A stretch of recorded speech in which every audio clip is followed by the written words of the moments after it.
Bom dia, meus amados irmãos. A graça e a paz do Senhor Jesus. Louvado seja sempre o nome do Senhor.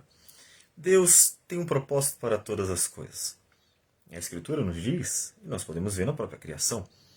Na criação nós encontramos cada ser tendo características próprias e até propósito próprio dentro dessa relação, né, que nós temos entre os seres vivos. E com a igreja não é diferente. O apóstolo Paulo, ele tinha convicção de que Deus tinha chamado ele para algo. E, portanto, ele com os olhos bem fitos no propósito de Deus para a sua vida, ia seguindo então o seu rumo. Nós estamos em Romanos. Vamos para o versículo 13 até o 15 do capítulo 1, que diz o seguinte: Porque não quero, irmãos, que ignoreis que muitas vezes me propus ir ter convosco, no que tenho sido até agora impedido, para conseguir igualmente entre vós algum fruto, como também entre os outros gentios. Pois sou devedor tanto a gregos como a bárbaros, tanto a sábios como a ignorantes. Por isso, quanto está em mim, estou pronto a anunciar o Evangelho também a vós outros em Roma. Observe que ele sabe muito bem para que foi chamado. Ele foi chamado para pregar o Evangelho aos gentios. Bem especificamente mesmo, ele entendeu que esse era o ministério do Senhor para a sua vida. E nós podemos ver isso também na carta dele aos Gálatas, quando ele está contando um pouco da sua história. E no capítulo 2, ele menciona o seu contato com os demais apóstolos, né? Depois, uma série de probleminhas que judaizantes estavam causando para eles. E ele diz assim: Antes, pelo contrário, quando viram que o evangelho da incircuncisão me fora confiado como a Pedro da circuncisão, pois aquele que operou eficazmente em Pedro para o apostolado da circuncisão, também operou eficazmente em mim para com os gentios. Então veja que ele já tem uma convicção. Bom, eu fui chamado para ser apóstolo aos gentios, não aos judeus. Isso, inclusive, já reforça bem aquilo que nós dissemos anteriormente, que a carta aos romanos foi escrita a gentios. Ou seja, a maioria das pessoas, dos cristãos de Roma, eram gentios. Bom, a gente pode dizer isso pelo fato, como dissemos, que os judeus foram expulsos de Roma, então, portanto, não vamos esperar tanto os judeus assim. Mas podemos ver também pela ênfase que ele dá de que seu ministério é aos gentios. Né? Ele está escrevendo para gentios. Ele se sente devedor disso, e não aos judeus. Né? E aí, outra vez, eu respondo a uma pergunta que se faz normalmente: mas por que ele fala tanto de judaísmo? Porque ele está evitando o antissemitismo, que é o que estava acontecendo. Os judeus foram expulsos, então isso naturalmente vai gerando o antissemitismo, que nós vamos ver no marcionismo. Né? No segundo século, nós encontramos já esse antissemitismo presente entre algumas pessoas que se diziam cristãs. Então ele está evitando isso, ele está fugindo disso, porque isso é muito sério. Até mesmo pode prejudicar a vida da igreja, uma vez que ela poderia fazer aquilo que terminou, né, um grupo fazendo, que é excluir tudo relacionado aos judeus. Né? Então não era isso a vontade do Senhor. Então ele está escrevendo para gentios. Ele se sente devedor. Então, a primeira aplicação que a gente pode dizer é importante a gente saber o que Deus quer para a nossa vida. Né?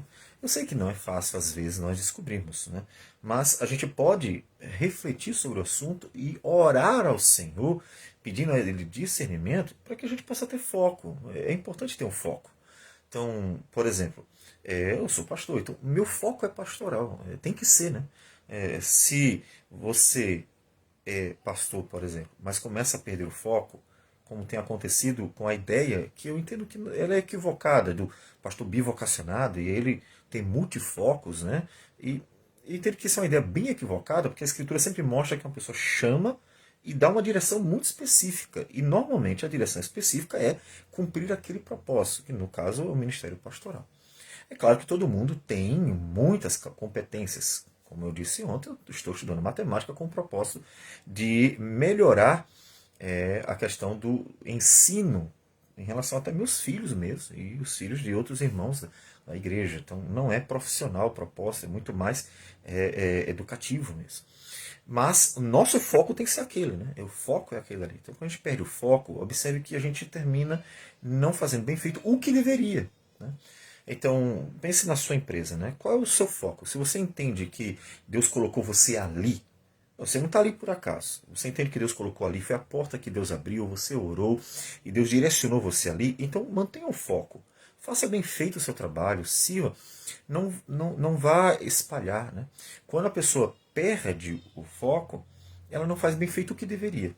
Você pode até fazer outras coisas na vida, de fato. Você vai ter hobbies, você pode ter interesse de investir futuramente em outra coisa, tudo debaixo da direção do Senhor, mas você tem que manter o foco. Porque é muito importante que aquilo que você está fazendo faça bem feito. Entenda? Aquilo que você um dia vai fazer, hoje eu trabalho em tal área, de tal forma, mas eu pretendo investir em outra área, em outro lugar, de tal jeito. Tá, ótimo. Mas o que você está fazendo agora é isso. Concorda? Tá.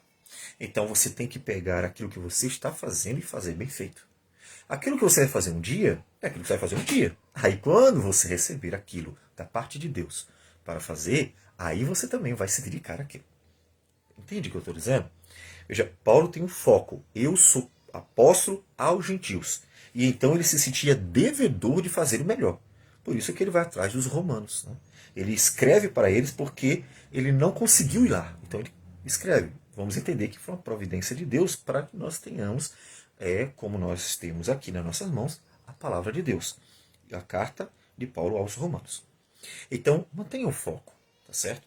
Para que você sempre faça aquilo que você recebeu, não o que você vai receber. O que você recebeu, faça bem feito. Porque isso glorifica a Deus, né? Deus quer que tudo que a gente faça, façamos de forma bem feita, né? E ele diz que ele foi impedido, ó, no que tenho sido até agora impedido. Ou seja, ele até quis, foi a vontade dele.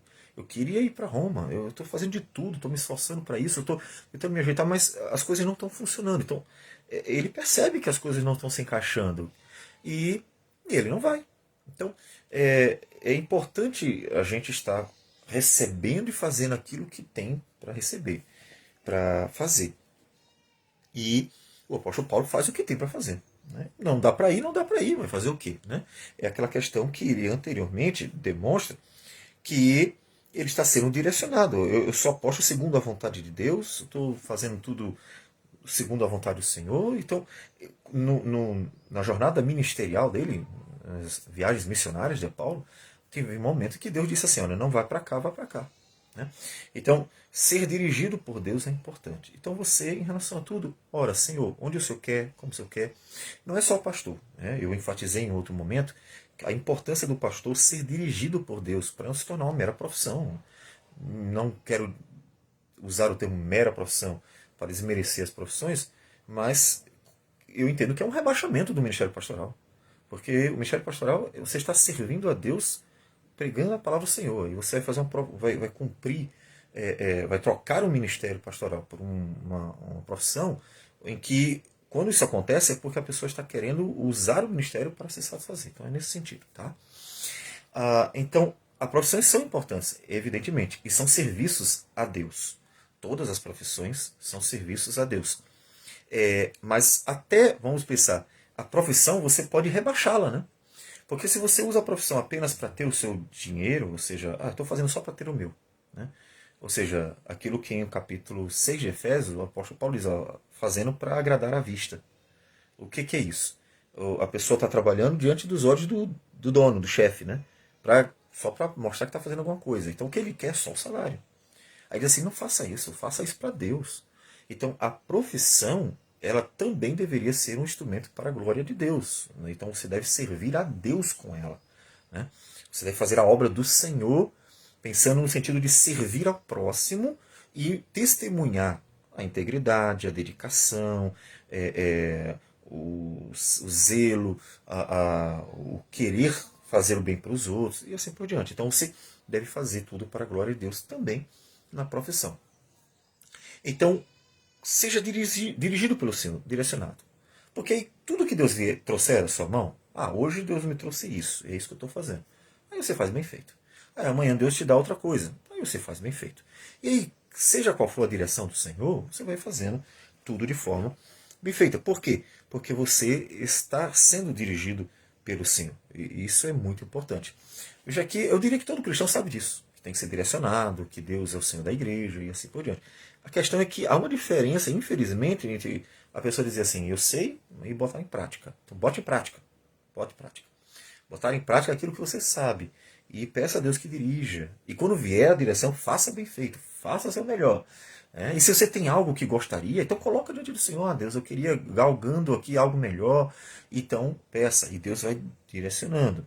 E as portas se abrem, faz bem feito. E assim você vai vivendo a sua vida. Como eu disse, veja, ele se sente devedor tanto a gregos quanto a bárbaros, tanto sábios quanto ignorantes. Então, ele está escrevendo aos romanos porque faz parte do ministério dele pregar aos gentios. O público é um público de gentios.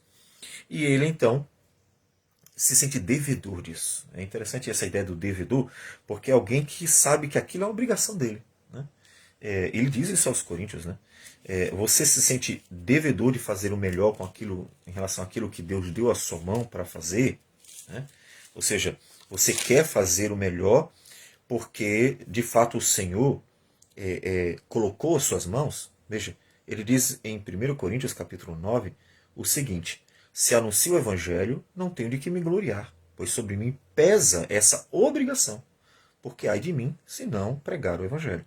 Se o faço de livre vontade, tenho galardão, mas se constrangido, é então a responsabilidade de despenseiro que me está confiada. Percebe? Ou seja, ele é obrigado. Ele sabe que tem que cumprir o papel. Se ele faz com alegria, aí Deus fica satisfeito com isso. Né? Senão, você fez a sua obrigação. Então, tudo que vier à sua mão para fazer, faça para a glória de Deus. Faça com alegria. Olhe, procure ter bons olhos, né? Para que ele tente fazer o melhor. Se você precisa de ajuda, peça a Deus sabedoria, peça a Deus capacitação para fazer. E assim você estará fazendo e agradando a Deus. Terá o benefício, é claro, porque o próprio Deus recompensa. Né? E você estará também abençoando vidas. Né? Porque sempre que a gente faz o melhor aqui, você está servindo pessoas. Né? A sociedade ela está toda muito bem interligada. Então você está servindo pessoas. Se você faz o seu melhor, então você estará servindo a pessoas da melhor forma possível. Então faça o seu melhor para que o Senhor seja glorificado nisso. E assim você possa ser um instrumento de bênção. Né? Então, observe que o apóstolo Paulo ele tem um foco muito certo e nos estimula a isso. Né? A também ter um foco muito certo, com o exemplo que ele dá, e fazer tudo isso para o louvor da glória do Senhor. Então, tudo que Deus te colocar na mão, faz bem feito, porque isso agrada ao Senhor. Vamos orar. Senhor Deus amado, bendito o teu nome. Nós glorificamos ao Senhor. Nós agradecemos por tudo. E pedimos que o Senhor nos ajude a fazer tudo com excelência, a fazer da melhor forma possível. Não só o ministério pastoral, Senhor Deus, para que nós continuemos olhando para ele como um ministério excelente, em que é um privilégio que não merecemos, para cumprirmos o papel, ó Deus, focando bem certo, ó Deus, no propósito de pregar com fidelidade a palavra e cuidar das tuas ovelhas. Mas também, Senhor Deus, todas as profissões, todas as que teus servos vão recebendo, que o Senhor possa fazer com que entendam o que devem fazer para o Senhor também, para glorificar o teu nome, para te servir, Senhor Deus. Nós pedimos ao Senhor, então, sabedoria e direção em relação a tudo. Pedimos que nos livre do mal e nos ajude, Senhor Deus. Tendo em vista que nesse mundo, Senhor Deus, vamos servindo diante de lutas e dificuldades que vão aparecer. Que o Senhor receba a nossa oração e gratidão por tudo. Em nome de Jesus. Amém, Senhor. Que Deus abençoe a todos e tenham um bom dia.